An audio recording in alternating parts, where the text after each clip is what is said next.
რაღაცას ვიწყი თუ შეიძლება. Μπορεί να προσθέσω κάτι. Да, εκεί. ფსალმუნებს ვახსენებდით. ქართულად ფსალმუნები არის ნათარგმნი გიორგი ათონელის, ივერონელის მიერ.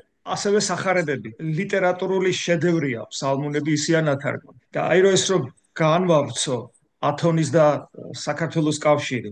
ჩვენი პატრიარქის მოძღვარი იყო ათონელი მამის წმინდა ალექსი შუშანიას სულიერი შვილი. როდესაც ლიტურგიაზე ვსაუბრობთ, ახალგაზრდებს არ ახსოვთ, როგორ წირავდა პატრიარქი და მისი გაზრდილები არიან დღევანდელი ეპისკოპოსები.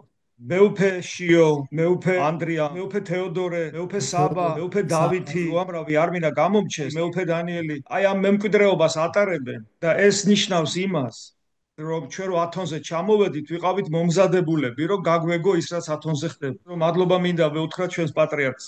Όλοι μας ευχαριστούμε τον Πατριάρχη. Πατριάρχის მადლიერები ყველანი, იმიტომ რომ თქვენი პატრიარქი უნიკალური შემთხვევაა.